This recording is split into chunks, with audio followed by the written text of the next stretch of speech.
Hola, ¿qué tal? Bienvenidos a Discutamos México. En esta ocasión vamos a hablar de las reformas electorales.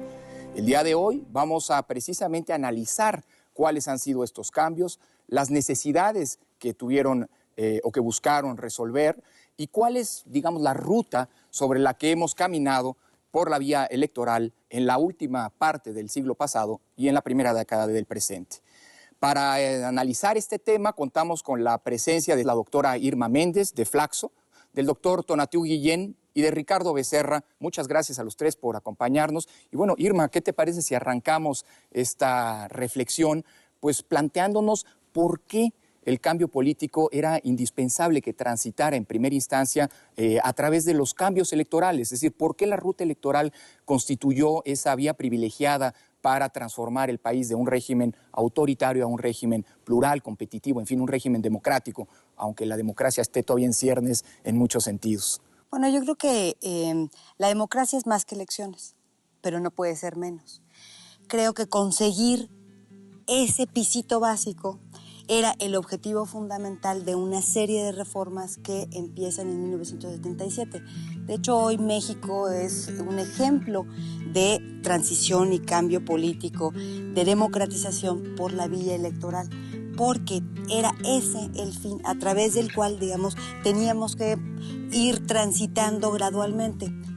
Anteriormente, de 1946 hasta antes de 1977, de los 60, cuando se inicia, digamos, la incorporación de las minorías, la vía electoral fue más bien una búsqueda de mantenimiento, de estabilidad, digamos, del sistema de partidos y del dominio que tenía el gobierno sobre la maquinaria electoral, el proceso electoral. Entonces, esa vía electoral tuvo fines democráticos y sirvió al cambio democrático a partir de 1977 y creo que el fin último fue ese, democratizar la arena electoral, los partidos, la vida política. Lo que nos dice Irma es una cosa curiosa, Tonatiuh. Tenemos elecciones, siempre tuvimos elecciones, de hecho regularmente hicieron elecciones, pero esas elecciones no dotaron al régimen político de una calidad democrática, sino a partir del 77. Nos dice Irma, explícanos por qué, porque en el sentido común, aparentemente, digamos, yo creo que la primera palabra que le viene a la mente al ciudadano cuando habla de democracia es elecciones. Aquí tuvimos elecciones, ¿por qué no éramos un régimen democrático? ¿Por qué las elecciones no sirvieron en ese momento para legitimar, digamos, democráticamente al régimen? El punto es que en la práctica, por distintas razones históricas que tal vez no valga la pena abundar, pero sí constatar, el dato es que los procesos electorales fueron una práctica, pero no el elemento de constructor del poder en México. Y si recordamos simplemente el siglo XX, pues hubo rutas de cambio político ajenos a ese marco constitucional, pero todo confluyó vía esa confrontación y la ineficacia de esas rutas a seguir insistiendo en el camino electoral. Entonces, cuando se definen las primeras oposiciones con capacidad de transformación, y ya no estoy hablando del 77, porque esa fue una reforma legislativa, no fue el cambio del proceso de la práctica electoral. Ya nos ubicamos a principios de los 80 en términos reales, y nos ubicamos en determinados espacios de la sociedad mexicana, más concretamente hacia el norte, orientados hacia el norte, en donde se configuran los primeros actores con la capacidad material de hacer viable lo que estaba previsto en el marco constitucional. ¿Estás pensando en Chihuahua? Estoy pensando en Chihuahua, Nuevo León, Sonora, parte Baja California. Esos nuevos actores sociales son los que le dan el sentido práctico a la posibilidad jurídica que estaba escrita de mucho tiempo atrás. El punto es que la ruta electoral surge porque era la construcción viable de la transformación del sistema político, pero realmente la construcción práctica está asociada al desarrollo de esos actores con esa capacidad material, y ya nos ubicamos en los 80. Ricardo Tonatiuh, déjame hacer un salto atrás para volver a esta fecha de 77 e incorporamos después estos elementos que estás, es decir, de actores cada vez más competitivos que estás manejando, Tonatiuh. Y te preguntaría, Ricardo, ¿por qué 77? Es decir, ¿qué está ocurriendo en el país? Tonatiuh nos anticipaba, digámoslo así, e Irma también, de cómo había un partido hegemónico en buena medida esto explica que las elecciones acabaran siendo más una formalización del propio poder político que no una apertura democrática a la pluralidad. Pero, 77, ¿qué ocurre? ¿Qué está ocurriendo en el país? Antes de entrar a eso, me gustaría hacer una postilla a lo que ha dicho Tonatiuh e Irma, porque creo que tenían que ser las elecciones el vehículo del cambio político en México. Por una sencilla razón, porque esta sociedad se volvió una sociedad muy moderna, muy descentralizada, con emergencia de nuevos actores y con una configuración de intereses pues, que ya no cabían en el cartabón del partido único. Y para ir a tu pregunta, en 1968 estalló esta pluralidad social que no quería caber tampoco en el marco del partido único, y en 1977 lo que ya teníamos, a posposición de reformas democráticas electorales, debidas al presidente Echeverría, era la situación más conflictiva del país desde la posrevolución. Era un caldo de cultivo, en efecto, para un cóctel que nos aseguraba una explosión social inminente.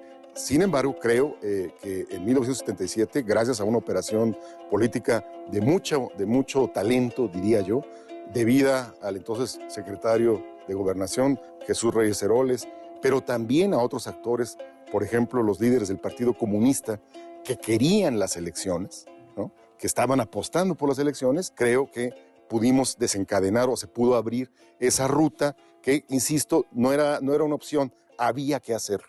O sea, podríamos decir que la ruta electoral o la apuesta, digamos, por las transformaciones electorales se convierte, digamos, en la vía en la cual transita un pluralismo que ya estaba empezando a emerger, que cada vez se intensifica más y que, bueno, que no encontraba causas en el viejo sistema para expresarse.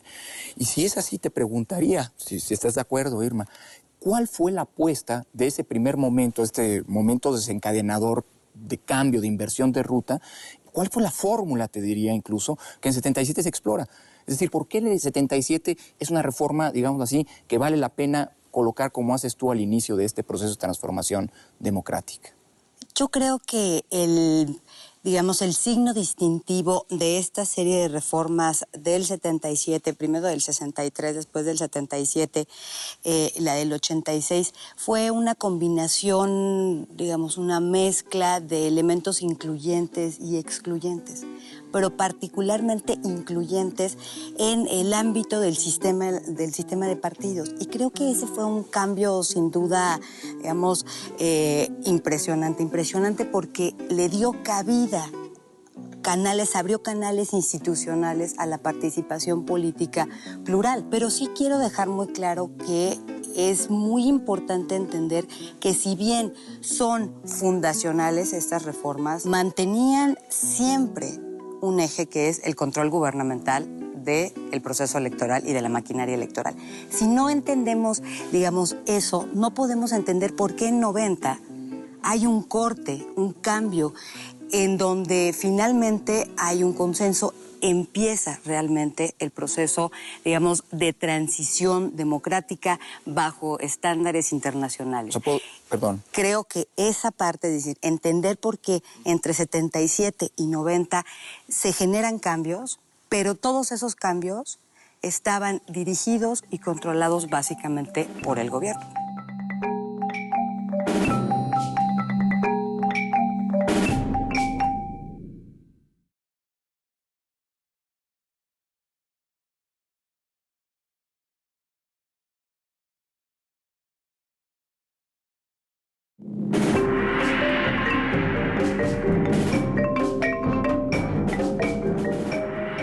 Pero todos esos cambios estaban dirigidos y controlados básicamente por el gobierno.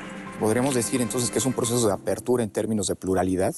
Le llama pero O'Donnell, con control todavía, exacto, digamos, del aparato electoral por parte de del gobierno. Sí, digamos. Los grandes teóricos de transiciones plantean la liberalización. Es un proceso de liberalización.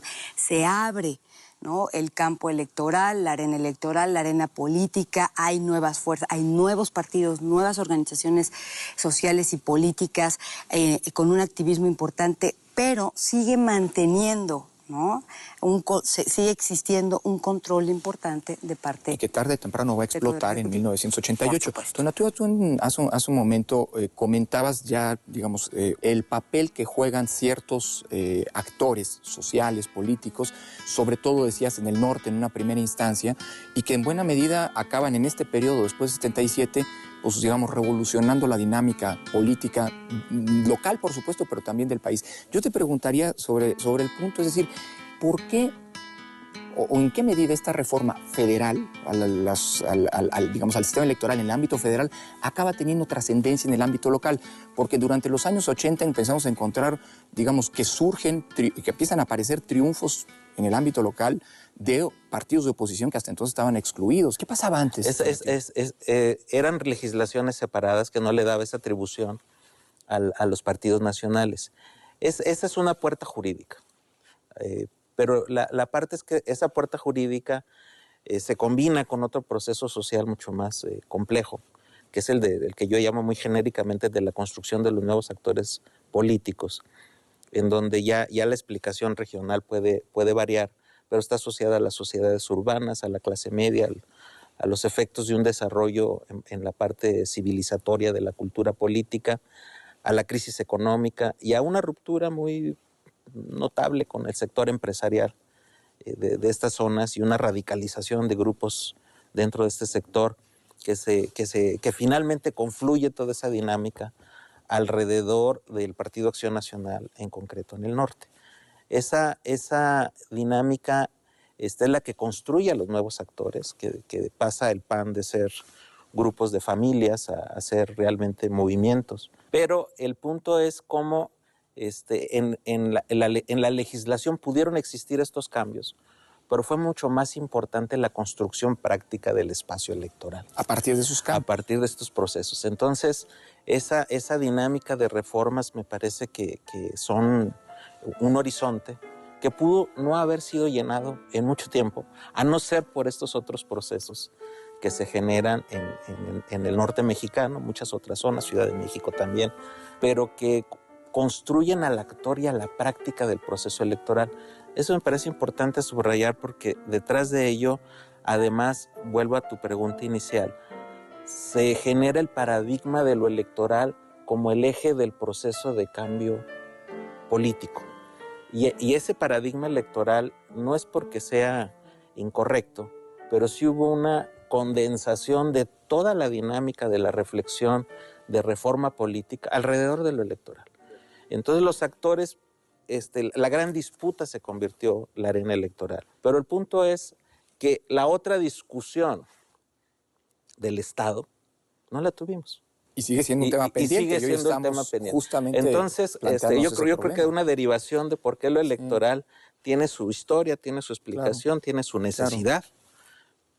La pregunta que yo creo que hay que hacernos también es, ¿no estamos sobredimensionando? Y hay que explicar a lo electoral como eje no central único del debate de la reforma del Estado. Hay un dato que no hemos mencionado y es que parte de estas reformas, por supuesto, en ánimo de reconocer y alimentar y abrir causa al propio pluralismo, también se tradujeron en modificaciones a las instituciones de representación política. Es decir, en 77 se abre la Cámara de Diputados de manera franca y abierta por primera vez a la oposición. En 86 se amplía a las dimensiones que actualmente tiene. Y por ahí, digamos, esta vida social, política muy intensa que corre paralela a lo electoral y que no está regulada de alguna manera también se expresa, ¿no, Ricardo? Uh-huh. Y esto acaba transformando las propias dinámicas políticas, ¿o no es así? Bueno, yo creo que por derecho propio sí se puede hablar de un periodo histórico, en el sentido académico de la palabra, el que va de 1977 a 1996 y poco más, porque es un periodo con sus propias características y de acelerada transformación social y política en México. Es decir, ese periodo de 20 y tantos años de transformación política centrada en lo electoral sí merece formar parte de un capítulo especial de la historia de México. La opción electoral no era tal, sino más bien el instrumento que teníamos a la mano para escapar del autoritarismo. porque a veces parece que había un abanico de decisiones, de temas o una agenda, un menú, y que se optó solo un por menú eso. de la transición por el cual yo quisiera irme por acá o quisiera irme por acá. Dudo que en 1977, yo dudo que alguien hubiera podido ganar al PRI en ese momento. Es decir, al margen de la regla electoral, la verdad es que el PRI seguía condensando la mayoría de las sensibilidades y los intereses en el país. Sin embargo, fue precisamente porque esa reforma desencadenó pues, cambios en el Congreso, abrió la puerta para que los partidos nacionales entraran a las elecciones municipales, pero conforme la oposición o los partidos distintos al PRI ocuparon las posiciones legislativas, pues desde ahí lanzaban nuevas rondas de reforma para fortalecer a los partidos, para ampliar la pluralidad y para ir construyendo los sistemas electorales más independientes y más autónomos del gobierno, hasta llegar digamos, al puerto final. Yo digo que fue en 1997, que ocurrieron dos hechos fundamentales en la dinámica ya política en la esfera. La Ciudad de México pasa a manos de la izquierda, ¿no?, del Partido de la Revolución Democrática, y el presidente de la República pierde mayoría en el Congreso. En la Cámara Desde de Diputados. entonces, en la Cámara de Diputados. Desde entonces, lo que vive México es justamente este problema, que el presidente no es acompañado de una mayoría en la Cámara de Diputados. Creo que la explicación de la lógica desencadenadora de esa ruta creo que queda muy clara, pero para poder entender lo que ya estás marcando como una ruta de llegada a una situación completamente impensable en el pasado, en el régimen de partido hegemónico, que es esto que empieza a ocurrir a partir del 97 y después de la reforma del 96, está ese paso que ya se ha mencionado y que Irma apuntaba, que es el de, digamos, mover las baterías o el centro de atención de la apertura y del reconocimiento de la pluralidad y las vías de expresión de la pluralidad a, digámoslo así, ahora sí que a las reglas electorales en estricto sentido, es decir, los procedimientos electorales y la construcción de una nueva institucionalidad que ya no esté electoral, instituciones, IFE, tribunal concretamente, que ya no están subordinadas o supeditadas al Poder Ejecutivo. Irma, esto es producto de la reforma de 89-90. ¿Por qué el IFE, por qué el tribunal y cuál es la gran virtud de estos órganos autónomos? Yo creo que una de las características que no hemos puesto sobre la mesa es que han sido reformas electorales básicamente reactivas a procesos, hechos que han sucedido en la arena política, en la vida social de este país, y eso tiene sus limitaciones. Y ahí sí insistiría en que para muchos el hecho de que la organización de las elecciones se mantuviera dentro de la Secretaría de Gobernación, eso hacía que estas reformas electorales fueran cambios para no cambiar.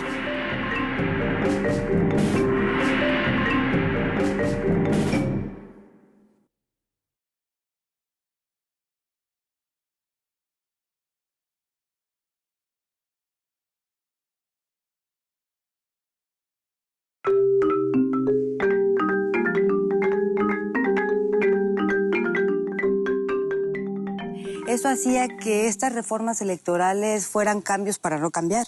Y creo que la reforma de 1990, si bien no tenía una visión, digamos, estratégica de largo plazo, sí creo que estaba más comprometida con el tratar de empatar las elecciones mexicanas con las características de unas elecciones democráticas, que sean competitivas, que sean transparentes, que sean libres, que sean equitativas. Y creo que ese tipo de estándares que están ahí, que los han perseguido muchos países a través de un sinnúmero de reformas, hizo un parteaguas prácticamente entre reformas electorales antes de 88 y después de 88. Y un acotamiento, 1988 fue un proceso electoral en el que en realidad la vida y las prácticas políticas y sociales prácticamente rebasan la legislación y este centralismo y control de la Secretaría de Gobernación respecto de las elecciones. Y creo que eso es lo que permite que la reforma de 1990 sea fundacional en términos de la transición a la democracia política. Y yo aquí lo acotaría.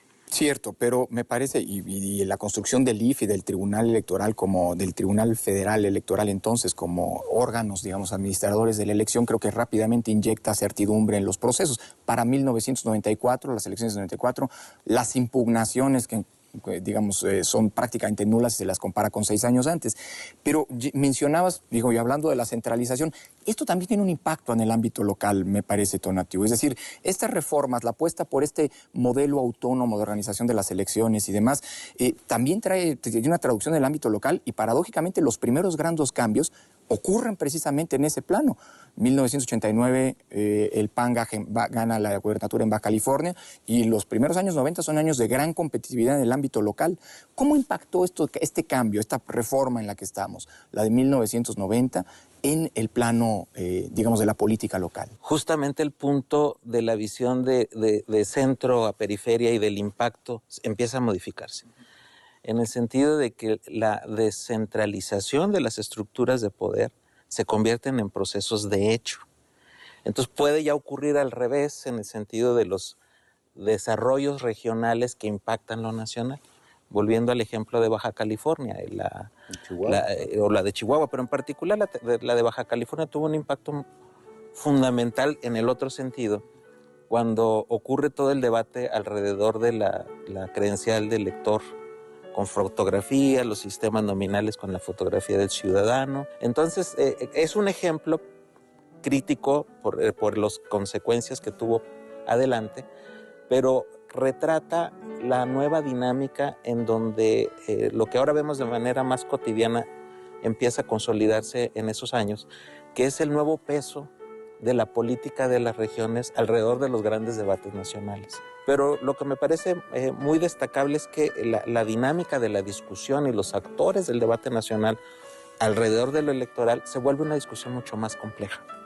Ya no es solo las cúpulas nacionales o los ejes tradicionales nacionales los que debaten en la Ciudad de México y después se extiende el tema, sino que se incorporan otros personajes, otros actores, otras fuerzas a las que el panorama no estaba acostumbrado, pero que empiezan a sentar efectos. Ahora, hay de todos modos en este periodo, me parece, y corríjame si me equivoco, digamos, una línea en términos de cuáles son las transformaciones en materia estrictamente electoral, que sigue siendo marcada todavía desde el centro. Es decir, más allá de las inercias que puedan recogerse, me parece que en este periodo, y te preguntaría concretamente, Ricardo, todo esto que se conoce como el proceso de ciudadanización, es decir, una apuesta por un órgano electoral autónomo, digamos, no controlado por los partidos, ni por supuesto por el gobierno, pues acaba siendo la ruta sobre la que también evolucionan las reformas electorales en la década pasada en las entidades, ¿no?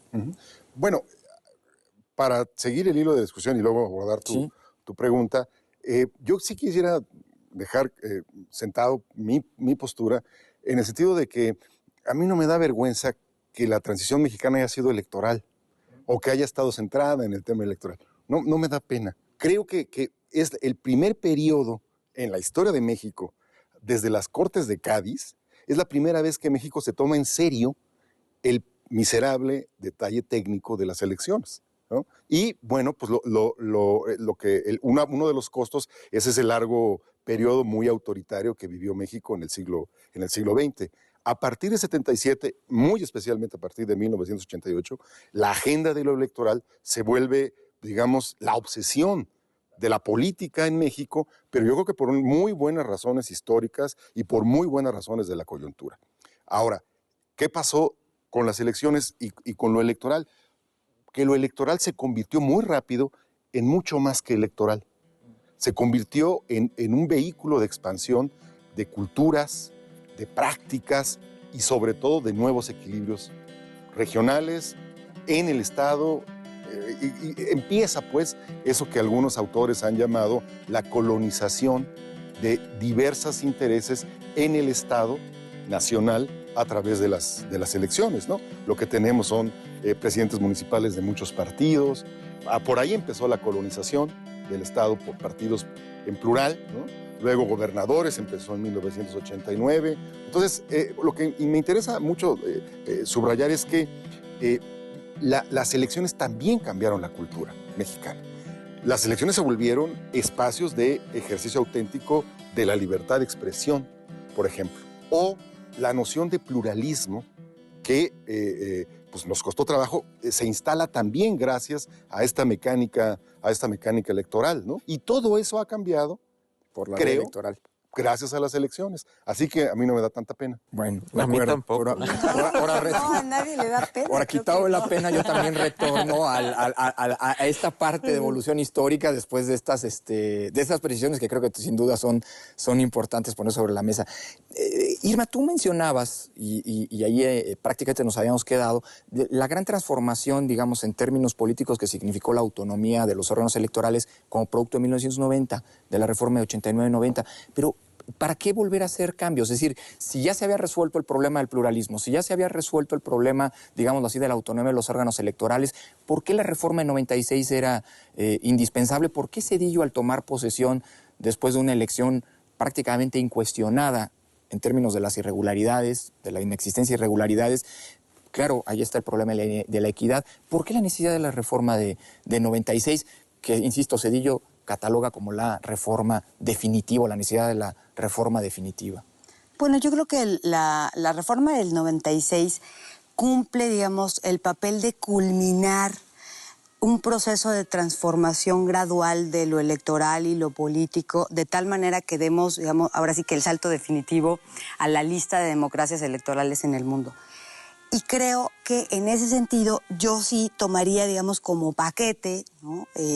Las reformas entre 90 y 1996 son las reformas electorales que permiten a México transitar de elecciones poco competitivas, poco transparentes, poco limpias, poco equitativas, a elecciones competitivas, transparentes, limpias, equitativas en lo general.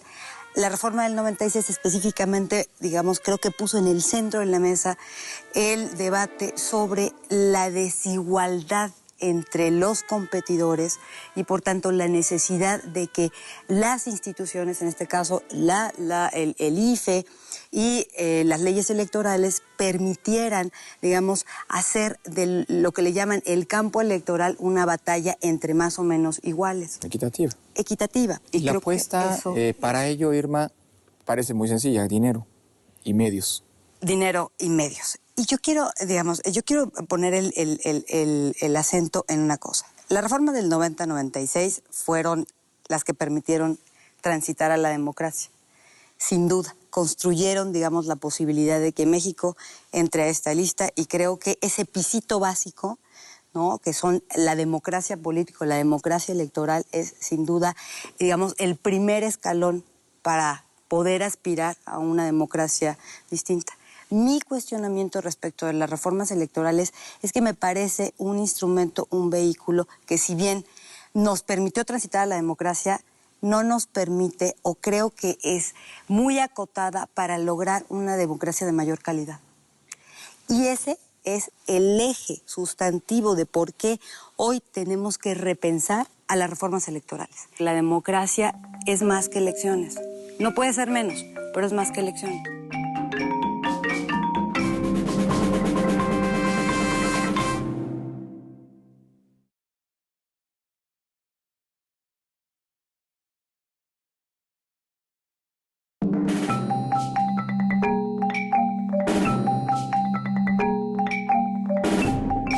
La democracia es más que elecciones. No puede ser menos, pero es más que elecciones. Déjame volver a dar un paso atrás y volver al punto, partiendo de lo que tú mencionabas, es decir, 96, estas reformas, digamos, te dan un salto en términos de la calidad electoral, no del sistema político, pero de la calidad de las elecciones. Exacto. Que se traducen en aquellos cambios que ya anticipaba Ricardo. 97, pues una elección, digamos, ampliamente competitiva, fenómenos típicamente democráticos como las elecciones reñidas, la alternancia, la falta de mayorías predefinidas en los congresos, los gobiernos definidos se instalan entre nosotros, y ahí está 97 y la alternancia en el año 2000. Pero yo te preguntaría, sobre todo porque has estado haciendo énfasis en los actores sociales y políticos, me da la impresión que, a pesar de que con la reforma de 96 culminamos este ciclo, generamos equidad, hay un piso parejo de competencia, hay autoridades electorales confiables y plenamente autónomas, empieza a abrirse la puerta también a nuevos actores sociales no políticos, no, o más bien que hacen política, porque no son los partidos, que empiezan a tener un papel también importante en las elecciones y disruptivo en este sentido. Es decir, la democratización alcanzó muchos aspectos, esferas del sistema político e involucra y da, pie a que nuevos actores tengan juego. Estoy pensando concretamente en el papel de los medios de comunicación, que ya desde el 97 empieza a ser cada vez creciente, más importante, y de grandes grupos que financian o que buscan financiar la política. No es una de las paradojas de este proceso de democratización electoral, quedándonos en la cuestión electoral misma, Tonatiuh. No, de acuerdísimo con el planteamiento, pero si me permites hacer un pequeñito regreso, sí compartir el efecto civilizatorio del proceso electoral, sin duda, en el sentido más amplio. Hay un proceso civilizatorio. Dos, que en la evolución que estamos haciendo el recuento se resuelve del predominio del PRI gobernación y controles al acotamiento de cualquier hegemonía en todo el espectro institucional. Eso yo creo que es otra dinámica que va marcando esta evolución. Y del otro lado, empiezan nuevas problemáticas. Yo señalaría dos. La que tú estás indicando, que el terreno electoral y las posibilidades de cómo ahora se define el proceso electoral a partir del voto ciudadano, pues abrió una puerta a otros actores como medios de comunicación. Y aquí hay otro efecto de nuestro enorme centralismo, ahora en el lado del espectro de los medios. Y estos jugadores con grandes intereses y capacidades económicas, pues se sumaron a la dinámica de la arena electoral. Y se sumaron jugando sus propios intereses, sus propias redes, sus propias alianzas. Y ahora es un gran tema del acotamiento del rol de los medios, de la publicidad, no solo la de medios por sí, sino también la publicidad gubernamental, que también se convierte en rutas donde lo electoral también se distorsiona vía la capacidad de que adquirieron los medios de comunicación. Y del otro lado es el rubro no del voto efectivo, porque ya es un proceso muy, muy construido, muy consolidado, pero sí de la representación efectiva, porque aquí las reglas del sistema electoral, lo voy a también poner muy genérico, todavía respiran el paradigma de las élites, todavía respiran el paradigma de los grupos. Si uno analiza la micropolítica al interior de los partidos, los procesos internos de decisión, vamos a ver circuitos cerrados de producción de la representación muy distante. Que es una de las grandes deudas pendientes, la democracia interna de los partidos políticos. Pienso que ese es un gran tema porque estamos ante competencia de actores que ya se consolidaron, que ya se reconocen recíprocamente entre ellos, que se cuidan las manos entre ellos, pero que han configurado estructuras de poder con escasa permeabilidad con respecto a la agenda pública social y a la representación ciudadana. Y es ahí donde yo creo que otro gran tema, además de medios, es el de la representación efectiva. Totalmente de acuerdo. Entonces, esta otra ruta que la vemos mucho en la esfera local, en la esfera local es donde uno esperaría la mayor permeabilidad y flexibilidad para la representación política y para la agenda política, tan cerrados como estar en el debate de la gran esfera nacional. Entonces creo que es otro de los rubros que está en estos nuevos fenómenos de perfeccionamiento y de debate de la democracia en México ahora. Y esos son fenómenos de los que en buena medida busca en parte hacerse cargo la última reforma electoral, la reforma que rige actualmente los procesos electorales de 2007. Una reforma que en buena medida se explica por esta acumulación de, digamos, nuevas problemáticas, por un lado, y por otra parte por el fenómeno de las elecciones de 2006, que es un fenómeno profundamente disruptivo en muchos sentidos y que viene a plantear la urgencia y la necesidad de una ulterior reforma electoral para inyectar más calidad a la competencia democrática. Y trae consigo unas complejidades no menores, la intención desde lo electoral de regular a nuevos actores. Ricardo, ¿cuáles son los grandes ejes de la reforma de 2007 y dónde, digamos, y los grandes problemas también que trae consigo en términos muy generales? Sí estamos en una fase hoy totalmente distinta. Es decir, ese periodo especial, el periodo de las reformas electorales, que duró 20 y tantos años en México y que configuró de una manera muy especial su lucha política y su vida social, creo, terminó al entrar el siglo XXI y lo que tenemos es un país endemoniadamente complicado, porque, pues sí, la llegada del pluralismo político al Estado, en todas partes, pues complicó el gobierno. Pero eso está en la naturaleza de la democracia. Eso es la democracia. Otra cosa es que sea una democracia ya de baja calidad o que no nos esté arrojando pues, muchas de las aspiraciones y muchos de los resultados que quisiéramos. Yo creo que el gran fracaso de la generación, para hablar en los términos hoy en boga, ¿no? Es el estancamiento económico, no el problema electoral o el problema político. Es decir, muchas del malestar que se expresa en la vida pública mexicana no proviene de la vida política, sino del profundo estancamiento económico que ya lleva 30 años. Pero eso no te lo resuelven las elecciones. Claro que no. Entonces, este punto, creo, este trasfondo histórico y material de la vida de los mexicanos es el que no debe perderse de vista. Obviamente que tiene muchos defectos y muchos problemas esta codificación pluralista que tenemos en México, pero en el fondo lo que tenemos es insuficiencia de empleo, disminución del ingreso, es decir, es una clausura de expectativas, insisto, materiales y en la economía que sí está en el fondo y en el trasfondo del malestar democrático. Retomo de esto para reencauzarlos a lo del 2007 y parto de manera provocatoria. Y con la reforma 2007, ¿los hijos de los mexicanos viven mejor en términos electorales, sí o no, Irma? Yo creo que no solamente no viven mejor. Yo no quiero plantear, digamos, pero el electoral. Sí, el peor de los mundos, pero a ver, la reforma de 2007-2008 fue una mezcla muy desafortunada de cuestiones positivas y elementos no tan positivos que han generado dinámicas muy perversas, muy delicadas y que creo que tenemos que volver a pensar. Primero, la de los medios de comunicación.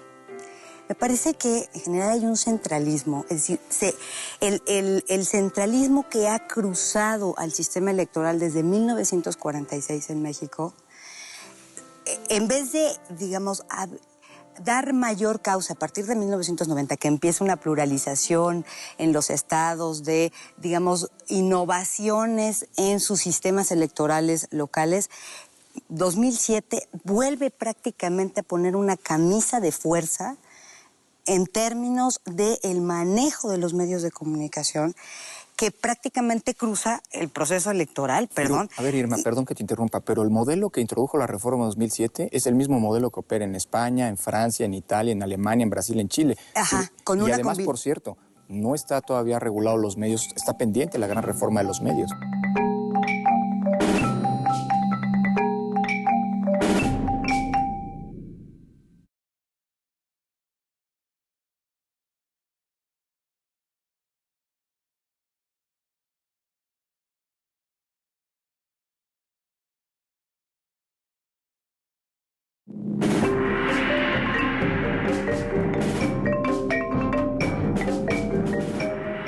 Pero el modelo que introdujo la reforma 2007 es el mismo modelo que opera en España, en Francia, en Italia, en Alemania, en Brasil, en Chile. Ajá, y además, por cierto, no está todavía regulado los medios, está pendiente la gran reforma de los medios. Sí, pero con una combinación, digamos, muy desafortunada de un sistema de partidos cerrado, en donde se ha mantenido igual la fórmula desde 1946, que yo realmente cuestiono tanto el centralismo como esta otra parte, que es el regular la entrada a la competencia política a través de un proceso de registro de partidos que yo hoy pensaría que tenemos que volver a revisar. A ver, hay un problema central, una dimensión de las elecciones y que tiene su repercusión en qué hacen los partidos cuando forman gobierno, que eso es un elemento que prácticamente se ha dejado de lado en el debate de las reformas electorales, que es, a ver, un partido compite en las elecciones, pero después de las elecciones, en las elecciones, si gana, se convierte en gobierno. ¿Qué pasa? ¿Qué pasa con las propuestas? ¿Qué pasa con las campañas? ¿Qué pasa con las promesas que hace durante campaña? A ver, espérame. Pero es que, a ver, porque además tenemos que cerrar, Sí, pero sí. eso es un problema ya no estrictamente electoral, No, cómo sí. se ejerce el gobierno. No, sí. Fíjate que una de las dimensiones de la calidad de la democracia es lo que se le llama la responsividad, que es digamos, la capacidad de respuesta de los partidos políticos a los intereses de los ciudadanos. Hay condiciones mínimas y básicas para que se genere ese mayor vínculo entre lo que la gente está pensando en su casa, preocupado, alterado, y lo que los partidos salen y prometen.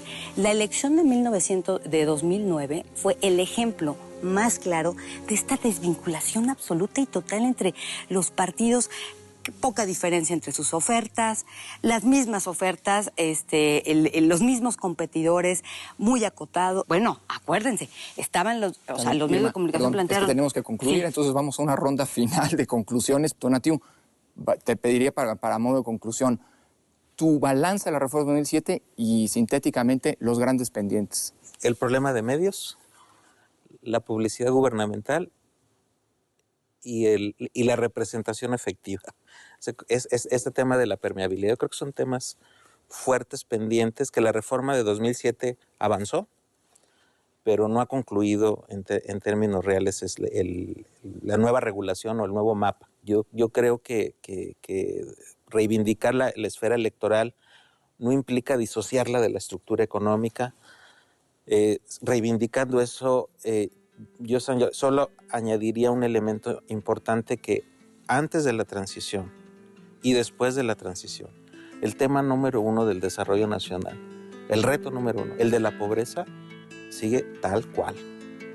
Entonces, ahí es donde tenemos que empezar a preguntarnos, política para qué, agenda para qué, liderazgos para qué, reformas electorales para qué. De suyo, yo creo que la democracia es muy valiosa, tiene un gran sentido, pero también hay una finalidad última, que es la del desarrollo de la persona, el desarrollo del ciudadano. Y esa finalidad última no la hemos cubierto. Y buena parte creo que pasa por el tema de la representación.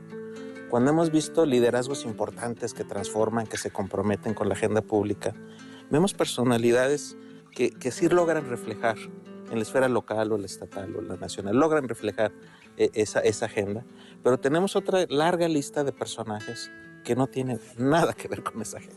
Entonces ahí creo que hay un problema de la calidad de la representación y lo dejo como rubro pendiente. Ricardo, a guisa de conclusión te preguntaría, ¿la reforma de 2007 fue transitable, fue practicable, funcionó? ¿Y cuáles son desde tu punto de vista los temas pendientes en esta materia, en materia electoral? Bueno, compartiendo, por ejemplo, la crítica que hace Irma, ¿no?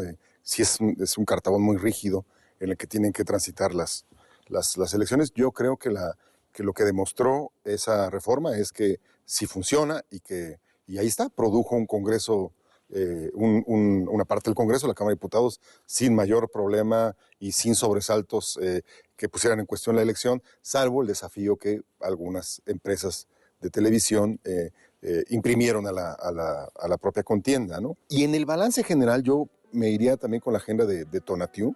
Creo que la propaganda gubernamental, esta idea del Estado narciso, ¿no? El Estado que se ve a sí mismo, ¿no? y se anuncia a sí mismo. Bueno, eso creo que es una agenda que hay que combatir, un tema que hay que combatir. Y la idea de partidos o de una puerta mucho más flexible y amplia para que nuevos actores puedan entrar a la arena electoral. No hablo yo de candidatos independientes, eso me parece otra trampa, ¿no? De los poderes fácticos para financiar candidatos muy ricos que son los que se iban a poder sostener campañas largas y desafiar a los partidos grandes. Pero bueno, yo llamaría a no perder de vista lo que la democracia efectivamente resolvió y nos está resolviendo. Y lo que nos está resolviendo es, digamos, contener y disolver la violencia política. No hay que olvidar para qué están hechas las elecciones. Para que una sociedad plural, una sociedad de muy diversos y arraigados intereses pueda convivir y encontrar un cauce para que se exprese. Y eso sí lo resolvió este ciclo electoral al que estamos convocados, ¿no? Irma, de manera telegráfica. Muy telegráfica. Conclusión, ¿y qué es lo que queda pendiente, pues, en la materia electoral? Que ya estabas anticipando tu respuesta. Voy a ir de lo menos a lo más. A ver, voy a ir con la reforma de 2007-2008. Me parece que es la reforma electoral de una nueva etapa, de una nueva generación, digamos, de cambios graduales que tendremos que dar para buscar una mayor calidad de la democracia electoral. Creo que el tema pendiente en esa reforma es la que tiene que ver con la legitimidad social de las elecciones, que es algo en lo que prácticamente nadie reflexiona, que es esta, digamos, capacidad de la ciudadanía de tener un mayor, digamos, control respecto de el tipo de elecciones, el tipo de campañas, el tipo de control en el sentido de que son finalmente actores políticos que lo que pretendes es que cuando efectivamente logren esa representación sea mucho más efectiva. Ese vínculo que se llama responsabilidad y que ha estado olvidado. Paso a lo que es las reformas electorales, digamos, en general. Creo que hay temas pendientes, pero creo que yo eliminaría absoluta y totalmente desligar el financiamiento del registro de los partidos, abriría la competencia política y pondría entonces sí el umbral en la representación, es decir, que entren a competir muchos más, de manera mucho más libre, eliminando el registro de los partidos y entonces sí, poner el umbral si quieren en 4 o 5% como otras democracias para entrar, digamos, a los espacios de representación. Hay que repensar el sistema de partidos, creo que es un gran pendiente. Y me voy, digamos, a lo que me parece que es una de las grandes ausentes, esta visión estratégica. ¿Qué elecciones queremos en 5, 10, 15, 20 años? Irma Méndez, muchísimas gracias. Tonatiuh Guillén, gracias por acompañarnos. Ricardo Becerra, gracias también a ti. Como hemos podido observar, la ruta electoral fue la ruta privilegiada para el cambio político en México. Ha sido una ruta lenta, gradual, que ha provocado grandes transformaciones en el país. Sin embargo, la ruta electoral no agota las grandes necesidades que todavía afronta el país y que tienen que enfrentarse por un repensamiento tanto de la calidad de las decisiones políticas como, en términos mucho más generales, de la calidad de la democracia. Temas como la pobreza, la desigualdad están ahí, pero no son temas que vaya a resolver la vía electoral. Sí nos resuelve un problema básico, el piso sin el cual una democracia es impensable. La ruta electoral constituye la vía por la cual se procesan las diferencias, se procesa el pluralismo político y se mantiene, en última instancia, la paz social. Si creo que hemos hecho bien la tarea en alguna materia en nuestro país, ha sido precisamente en la materia electoral. Es tarea llevar este buen trabajo cumplido a otras áreas de la vida política y social de México. Muchas gracias. Esto ha sido Discutamos México. Lo esperamos en la siguiente emisión de esta serie.